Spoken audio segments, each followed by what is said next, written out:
I'm Christy Taps, and I'm a Women's Health Ambassador for the St. Francis Gala. My journey to motherhood was not quite what I was expecting. You sit with your spouse and you dream about, the family that you want to have. Tyler and I always talked about how we wanted to have 4 children, and technically we did. It's just, unfortunately, 2 of them we didn't get to have earthside with us. I had 2 miscarriages before I had my first son. So you have your first positive pregnancy test, and you're so excited. And you think everything's going well. You go to your first ultrasound, only to hear that, I'm sorry, there's no heartbeat. And your baby stopped developing. Another time, it was your numbers just aren't doubling the way that we're expecting them to, and we don't think this is a viable pregnancy. And those are some of the hardest words you ever have to hear. It was about after 2 years on our journey, we were finally blessed with our son, Landon. And even during that pregnancy, it still wasn't, we still didn't get to have the excitement you normally would. We were constantly on pins and needles. Just thankful to make it through another day with a healthy baby. And so we had Landon. And then shortly after moving to Maryville, we, within 2 months, were blessed to be pregnant again. As soon as I got that positive pregnancy test, I just remember, again, I was excited, but that fear and overwhelm of the what ifs just kick in. And I remember calling as soon as the doctor's office opened, and I was just really worried because we had just moved there. I didn't have a doctor yet. They didn't know my story. They didn't know the things that I had to do, with my first son. And that scheduler that I talked to, she was so patient and so kind with me. I unloaded all of my fears and concerns, and she said, we're going to get you into the doctor right away. She transferred me to Dr. Dawson's nurse, and she was able to, get me in right away, get blood work going, and just from the second that I called, all of those fears kind of dissolved, and was just so thankful for the care that I'd received, and it gave us our Carter Richard. So think about how of course I was taken care of physically during that time, as far as, okay, now you're okay to try again, but emotionally and mentally I was not.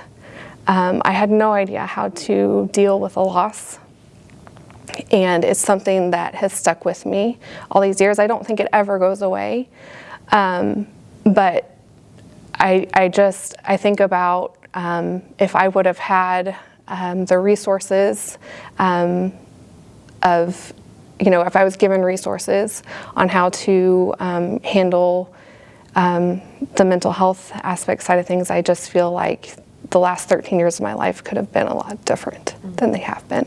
You're taken care of pre-pregnancy, throughout your pregnancy, postpartum, and then there's this big gap of years of women's health isn't talked about, it seems like. And arguably women are going through some of the hardest years of their life. They're trying to navigate through work. They're trying to navigate through motherhood. And a lot of times they're putting themselves on the back burner and thinking, oh, I'll just take care of myself when the kids are gone. And a lot of times that's too late. And they're on top of all that, their bodies are still changing. They're dealing with hormone changes and metabolism changes. And so I just think this is something that those years in between need to be talked about more. Women need to be taught that they need to take care of themselves. It needs to not be presented as just something else on their to-do list, but it needs to be just presented as, just as important as brushing your teeth, just as important as getting your child to their well child check. And I feel like that this project can help that as well. I feel like in my professional life, this could benefit our student athletes and female athletes in such a huge way. When I got into athletic training, of course I was, we're always taught to treat and prevent injuries and things like that, and even treat an athlete as a whole. But I never knew until I got into this setting the extent of which I was going to have to really treat that athlete as a whole. Our student athletes come from all walks of life. Some have great home lives and well supported, some not so much. Either way, I really try, and us as a staff really try to make sure that these student athletes know that they have a place they can come to, because they may have some things that they may not want to talk, even if they're well supported at home, they may not want to talk to their parents about. On top of that, our student athletes are under enormous amounts of pressure to perform in their sport, to perform in the classroom, and they're still having to also take care of themselves, and sometimes that also gets put on the back burner. So I just really want to make sure that they have a safe place that they can come to make sure that they feel well taken care of. Sometimes we need to take a step back and really show them that they're not just a student athlete. They are this whole person, and they're going to need this body way past being an athlete.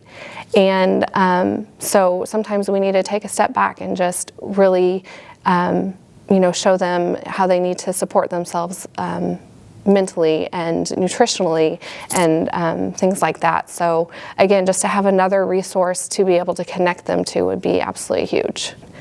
And that's what makes me so excited about this project, because this is just a story, it's just my story, but there's so many others out there, and if it can just help one person in whatever way they're needed, it will be so worth it.